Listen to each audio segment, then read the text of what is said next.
ಇದೇ ವಿಚಾರಕ್ಕೆ ಸಂಬಂಧಪಟ್ಟ ಹಾಗೆ, ಶಿಕ್ಷಣಕ್ಕೆ ಸಂಬಂಧಪಟ್ಟ ಹಾಗೆ ಪ್ರಜಾಕೀಯ ಸಂಸ್ಥಾಪಕರು, ನಟ, ನಿರ್ದೇಶಕ ಶ್ರೀ ಉಪೇಂದ್ರ ಅವರು ನಮ್ಮ ಜೊತೆ ದೂರವಾಣಿ ಸಂಪರ್ಕದಲ್ಲಿದ್ದಾರೆ. ಸರ್ ನಮಸ್ಕಾರ. ಸರ್ ನಮಸ್ಕಾರ. ನಮಸ್ಕಾರ. ನಮಸ್ಕಾರ, ಹೇಗಿದ್ದೀರಿ ಸರ್? ಚೆನ್ನಾಗಿದ್ದೀನಿ, ತಾವೇ ಹೇಗಿದ್ದೀರಾ? ನಾನು ಚೆನ್ನಾಗಿದ್ದೀನಿ ಸರ್. ನಮ್ಮ ಜೊತೆ ಇವತ್ತು ಶಿಕ್ಷಣ ತಜ್ಞರು ಇದ್ದಾರೆ. ಡಾಕ್ಟರ್ ಪದ್ಮನಾಭ್ ಅವರು ವೈದ್ಯಕೀಯ ವೃತ್ತಿಯಲ್ಲೂ ಕೂಡ ಡಾಕ್ಟರ್, ಅಂದ್ರೆ ಅವರು ವೈದ್ಯರು ಹೌದು, ಇದರಲ್ಲಿ ಏನು ಎಜುಕೇಶನ್ ಎಕ್ಸ್ಪರ್ಟ್ ಕೂಡ ಹೌದು. ಹೀಗಾಗಿ ಒಂದಿಷ್ಟು ಸಲಹೆ ಸೂಚನೆಗಳನ್ನ ಕೊಡ್ತಾ ಇದ್ದಾರೆ. ನಮಸ್ಕಾರ. ನಮಸ್ಕಾರ ಸರ್, ಹೇಳಿ ಸರ್. ನಮಸ್ಕಾರ. ತುಂಬಾ ಸಂತೋಷ ಆಯ್ತು. ಮುಖತಃ ಭೇಟಿ ಮಾಡಕ್ ಆಗಿಲ್ಲ, ಆದ್ರೂ ನಿಮ್ಮನ್ನ ಈ ಮೂಲಕ ಭೇಟಿ ಮಾಡಿದ್ರೆ ತುಂಬಾ ಸಂತೋಷ ಆಯ್ತು ಸರ್. ಈಗ ನಮ್ಮ ಶಿಕ್ಷಣದ ವ್ಯವಸ್ಥೆಗೆ ಸಂಬಂಧಪಟ್ಟ ಹಾಗೆ ನೀವು ಮುಂಚೆಯಿಂದಲೂ ಕೂಡ ಬಹಳಷ್ಟು ಒಳ್ಳೊಳ್ಳೆ ವಿಚಾರಗಳನ್ನ ಹೇಳ್ಕೊಂಡು ಬರ್ತಾ ಇದ್ದೀರಿ. ಸದ್ಯದ ಶಿಕ್ಷಣ ವ್ಯವಸ್ಥೆಯಲ್ಲಿ ಏನೆಲ್ಲ ಬದಲಾವಣೆ ಆಗಬೇಕು? ಕರೋನಾ ಒಂದ್ ರೀತಿಯಾದಂತಹ ಪಾಠ ಕಲಿಸ್ತಾ ಇದೆ, ಅದರ ಜೊತೆಗೆ ನಾವು ಹೇಗೆ ಇದನ್ನ ಸದುಪಯೋಗ ಪಡಿಸ್ಕೊಳ್ಬೇಕು ಅನ್ನೋದ್ರ ಬಗ್ಗೆ ತಮ್ಮ ಒಂದು ಅಭಿಪ್ರಾಯ ಸರ್. ಸರ್, ನಿಮ್ ಪಕ್ಕದಲ್ಲಿ ಎಕ್ಸ್ಪರ್ಟ್ಸ್ ಕೂತಿದ್ದಾರೆ, ಅವ್ರನ್ನೇ ಕೇಳಿ ಸರ್. ಈ ಟೈಮಲ್ಲಿ ನನ್ಗೊಂದು ಹೇಳ್ಬೇಕು, ಈ ಉಪೇಂದ್ರ ಅವರ ಹಾಡುಗಳನ್ನ ನಮ್ಮ ಶಿಕ್ಷಕರು ತುಂಬಾನೇ ಉಪಯೋಗಿಸ್ಕೊಂಡ್ಬಿಟ್ಟಿದ್ದಾರೆ. ನಿಮ್ ಹಾಡುಗಳನ್ನೆಲ್ಲಾನು ಕನ್ವರ್ಟ್ ಮಾಡಿ ಈ ಜಿಂಕ ಮರಿನ ಅಥವಾ ಚಿತ್ರಾನ್ನ ಅಂತ ಹೇಳಿ, no, they have taken your most of your songs and ನಮ್ಮ ಸೈಂಟಿಫಿಕ್ ಥಾಟ್ಸ್ ನೆಲ್ಲಾನು ಅದನ್ನ ಹಾಕಿ ಅದೇ ಟ್ಯೂನ್ಗೆ we have done so many songs for the children.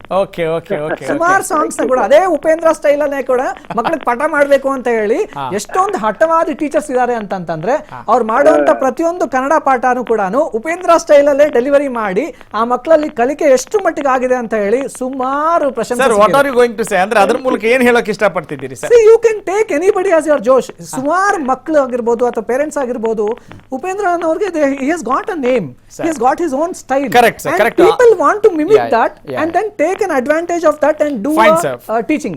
Learning is happening very nice. Correct. ಆದ್ರೆ ಸರ್, ನಾವು ಈಗ ಸದ್ಯದ ಶಿಕ್ಷಣ ವ್ಯವಸ್ಥೆಯಲ್ಲೂ ಹೇಗೆ ನಾವು ಮಾಡುವಂತ ಕೆಲಸಕ್ಕೂ ಅಥವಾ ಓದಿಗೂ ಏನು ಸಾಮ್ಯತೆ ಇಲ್ಲ.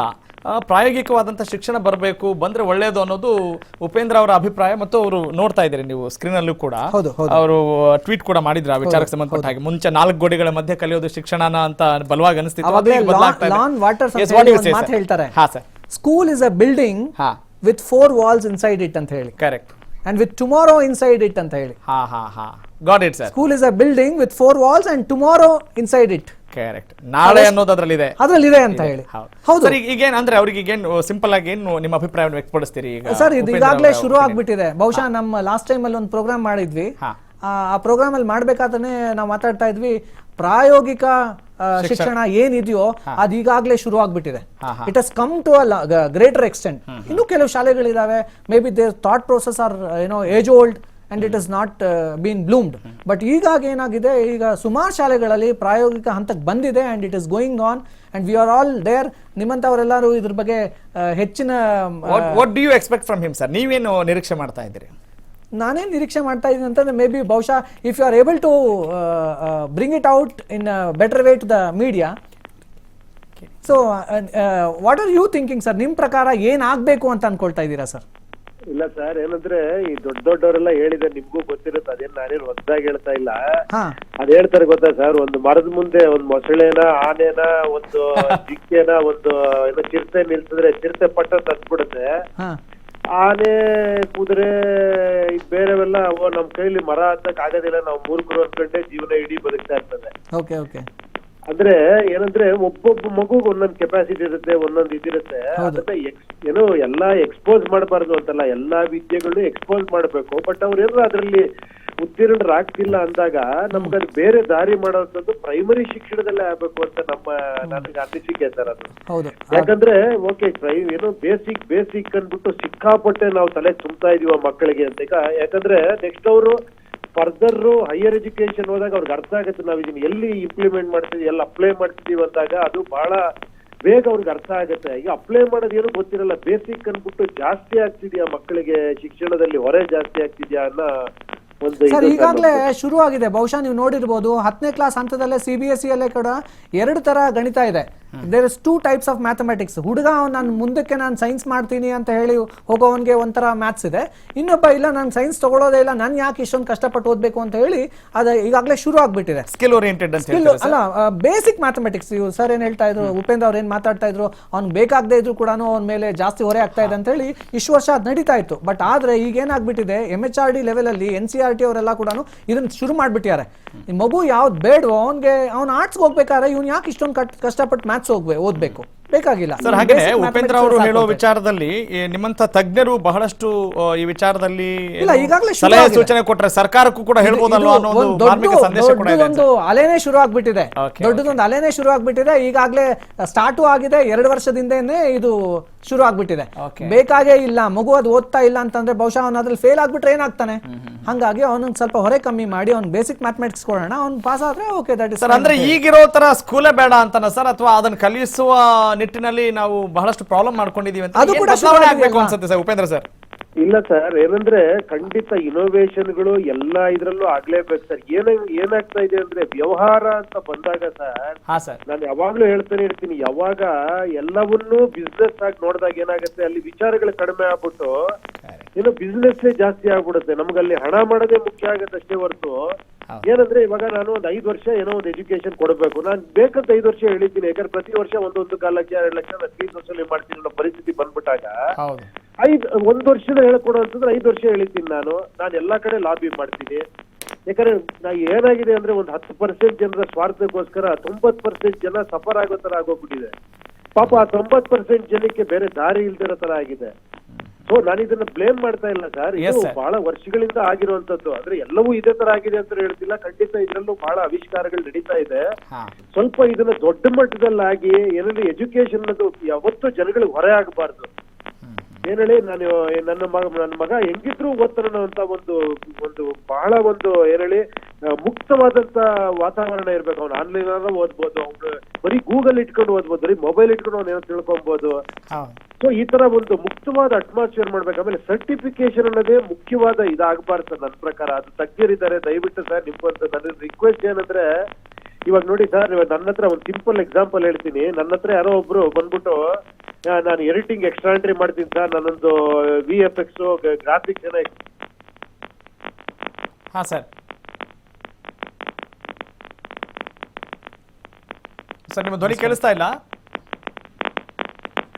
ಓಕೆ, ಮೋಸ್ಟ್ಲಿ ಡಿಸ್ಕನೆಕ್ಟ್ ಆಗಿದೆ ಅನ್ಸುತ್ತೆ. ಮತ್ತೊಮ್ಮೆ ಅವ್ರನ್ನ ಸಂಪರ್ಕಿಸುವ ಪ್ರಯತ್ನ ಮಾಡೋಣ. ಈಗ ತುಂಬ ಒಂದು ನೇರವಾಗಿ ಅವರು ತುಂಬ ಸರಳವಾಗಿ ಹೇಳ್ತಾ ಇದ್ದಾರೆ. ಈಗ ಯಾವುದೋ ಒಂದು ಕೆಲಸ ಮಾಡ್ಬೇಕಂದ್ರೆ ಪ್ರಮಾಣ ಪತ್ರವೇ ಎಲ್ಲದಕ್ಕೂ ಕೂಡ ಇಲ್ಲಿ ಮಾನದಂಡವಾ ಅನ್ನೋದು ಅವರದ್ದು.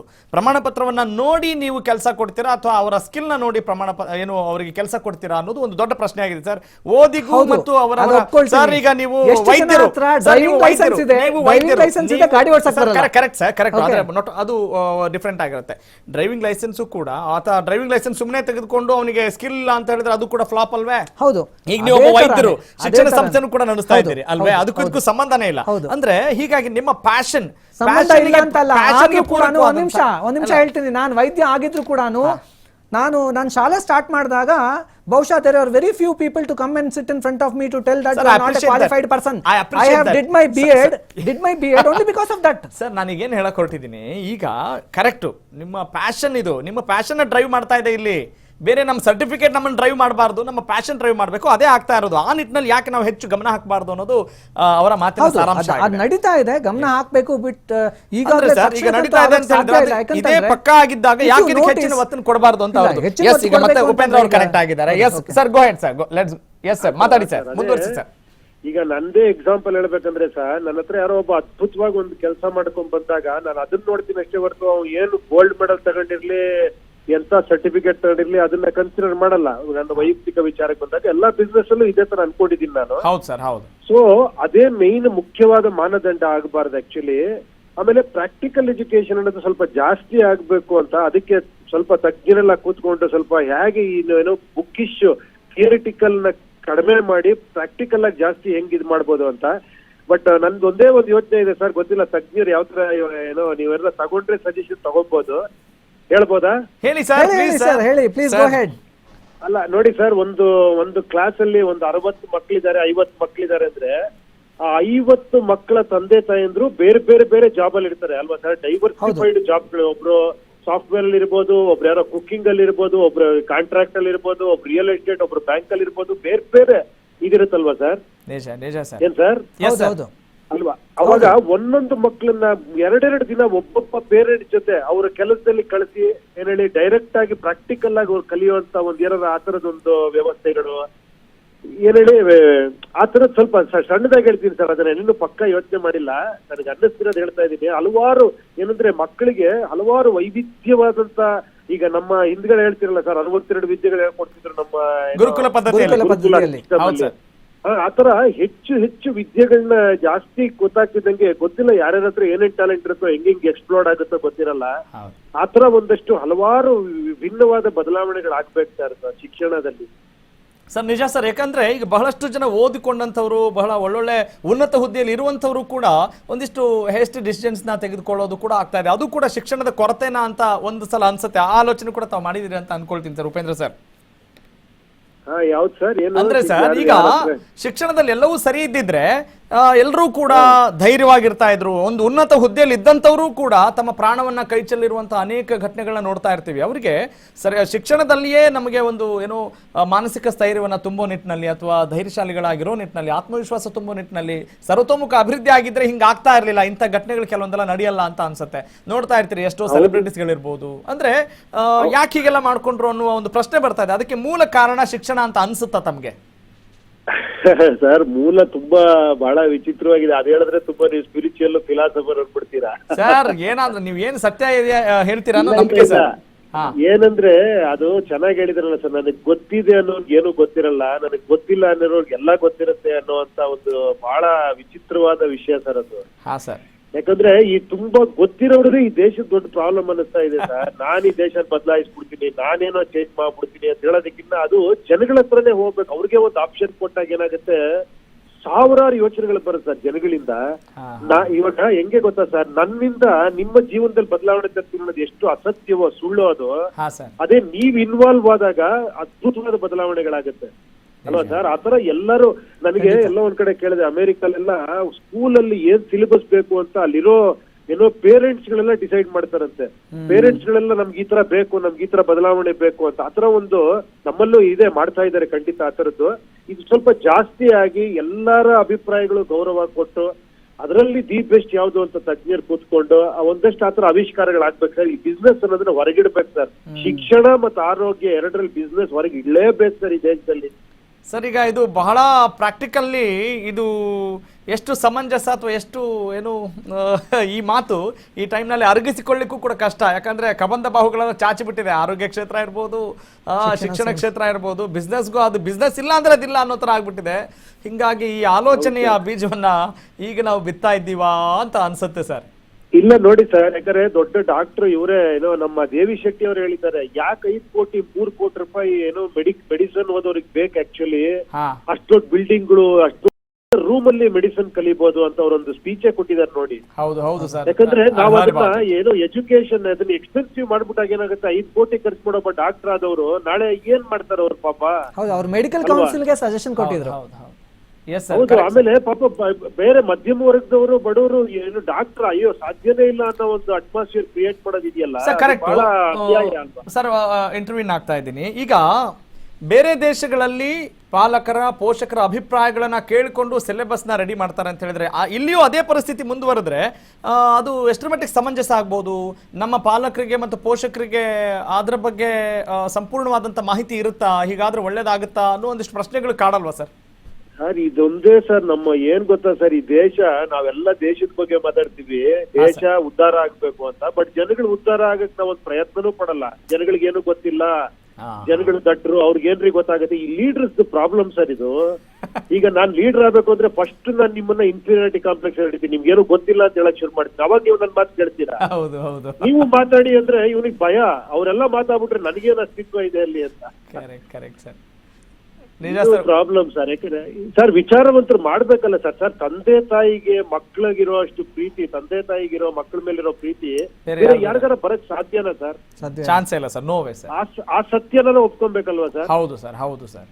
ಅವಾಗ ಖಂಡಿತ ಅವ್ರ ಮಕ್ಳಿಗೋಸ್ಕರ ಒಂದು ಅದ್ಭುತವಾದ, ಅವ್ರು ಹೇಳ್ತಾರೆ ನನ್ ಮಗು ಯಾಕೋ ಇದ್ರ ಬಗ್ಗೆ ಇಂಟ್ರೆಸ್ಟ್ ತೋರಿಸಿಲ್ಲ, ನನ್ ಮಗು ಇದ್ರ ಬಗ್ಗೆ ಜಾಸ್ತಿ ಇಂಟ್ರೆಸ್ಟ್ ತೋರಿಸುತ್ತೆ ಅನ್ನೋ ಅಭಿಪ್ರಾಯಕರ ಬೆಲೆ ಕೊಡ್ಬೇಕಲ್ಲ ಸರ್? ಹೌದು ಸರ್, ಹೌದು ಸರ್ ಈಗ ಯಾಕೆ ಆ ಪ್ರಶ್ನೆ ಕೇಳಿದೆ ಅಂತ ಹೇಳಿದ್ರೆ, ಸರ್ ನನ್ನ ಮಗ ಏನು ಮಾಡಲ್ಲ, ಯಾವುದೋ ಒಂದಿಷ್ಟು electric wire, TV, radio, mixie ಹಿಡ್ಕೊಂಡು ಕೂತ್ಕೊಳ್ತಾನೆ, ಏನೇನೋ ಮಾಡ್ತಾ ಇರ್ತಾನೆ ಸರ್, ಅವ್ನು ಓದೋದೇ ಇಲ್ಲ ಅಂತ ಅವರು ತುಂಬಾ ಆತಂಕಕ್ಕೀಡಾಗಿದ್ದಾರೆ. ಅಂದ್ರೆ ಅವ್ರಿಗೂ ಕೂಡ ಒಂದು ಭ್ರಮೆ ಸರ್, ಈ ಕಾಂಪಿಟೇಟಿವ್ ಎಜುಕೇಶನ್ ಅಲ್ಲ ಭ್ರಮೆ ಹುಟ್ಟಿಸ್ಬಿಟ್ಟಿದೀವಲ್ಲ ಸರ್. ಮಾರ್ಕ್ಸ್ ತಗೊಂಡ್ರೇನೆ ಈ ಜೀವನದಲ್ಲಿ ಉದ್ಧಾರ ಆಗೋದು. Very true sir. ಇಲ್ಲ ಅಂದ್ರೆ ಹಾಳಾಗೋಗ್ಬಿಡ್ತೀಯಾ ಸರ್. ಈ ತರ ಹೇಳಿ ಹೇಳಿ ಹೇಳಿ ಹೇಳಿ ಅದಕ್ಕೆ ಸರ್ ಈ ಎಕ್ಸಾಮಿನೇಷನ್, ಈ ಸರ್ಟಿಫಿಕೇಶನ್ ಇದೆಯಲ್ಲ, ಅರ್ಧ ನಾವು ಓದೋದೇ ಎಕ್ಸಾಮ್ಗೋಸ್ಕರ ಓದೋದಾಗ್ಬಿಟ್ಟಿದೆ, ಬಯಾಟ್ ಮಾಡೋದಾಗೋಗ್ಬಿಟ್ಟಿದೆ. ಹೌದು ಸರ್. ನಾನು ಖುಷಿಗೆ ಓದೋದೇ ಇಲ್ಲ ನಾನು ಅದನ್ನ. ಬಿಸಿನೆಸ್ ಆಗಬಾರ್ದು, ಹೆಲ್ತ್ ಮತ್ತೆ ಎಜುಕೇಶನ್ ಅನ್ನೋದು ಅವರ ಒಂದು ಒಲವು ಮತ್ತು ಅದು ಎಲ್ರಿಗೂ ಸರಿಯಾಗಿರುತ್ತೆ ಅಂತ ಅನ್ಸುತ್ತೆ. ಸರ್ ಈಗ ಉಪೇಂದ್ರ ಅವ್ರ ಮಾತುಗಳನ್ನು ಕೂಡ ಕೇಳಿಸ್ಕೊಂಡ್ರಿ, ನೀವೇನು ಹೇಳಕ್ ಇಷ್ಟಪಡ್ತೀರಾ ಅವರಿಗೆ ಒಬ್ಬ ಶಿಕ್ಷಣ ತಜ್ಞರಾಗಿ? First I would like to thank him.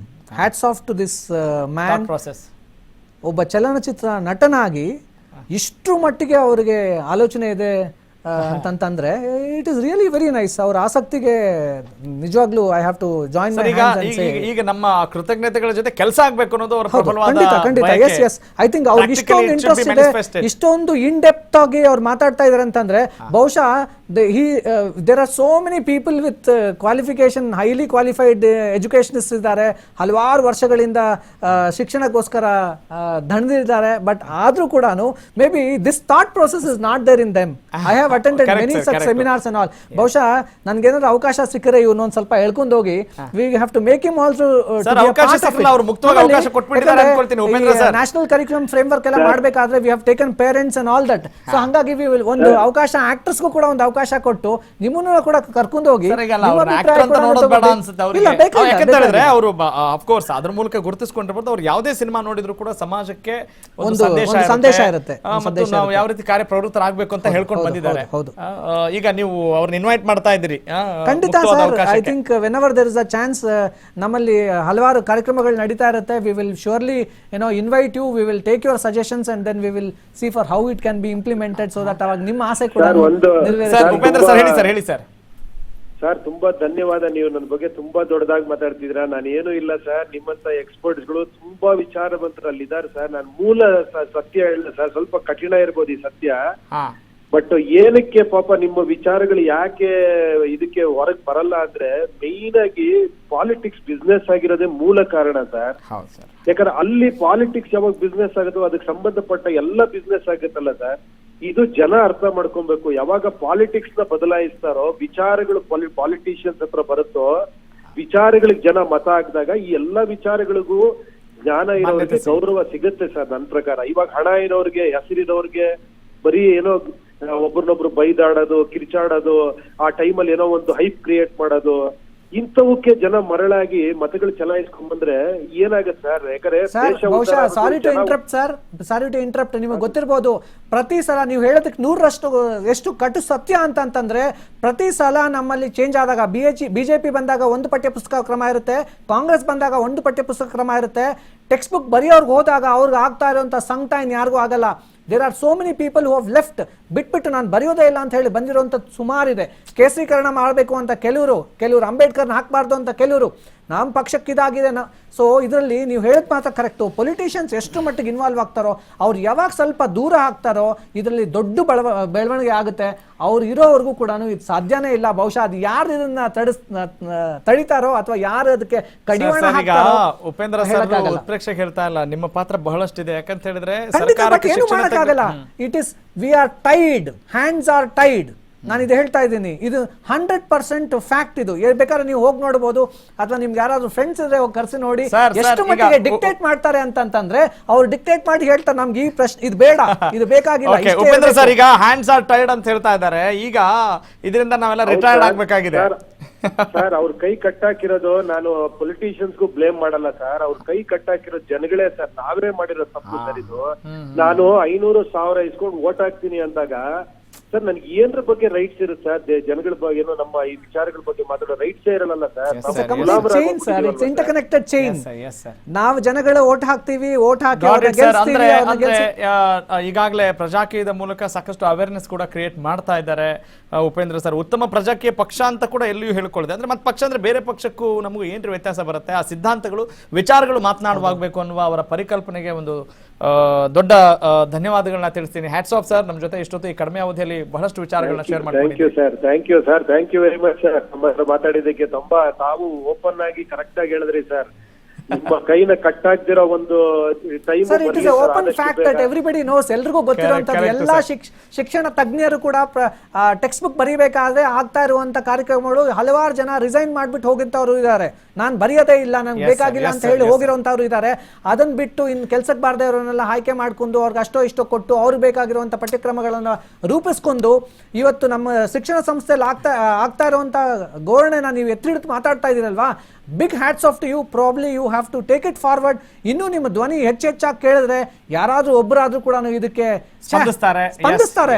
ಇವರಾದ್ರೂ ಮಾತಾಡ್ತಾ ಅದೇ ಉದ್ದೇಶದಿಂದ ನಾವು ಜನಧನಿಯಲ್ಲಿ ಅವರ ಜೊತೆ ಮಾತನಾಡಲಿಕ್ಕೆ ಒಂದು ಅವಕಾಶ ಆಯ್ತು. Thank you very much sir.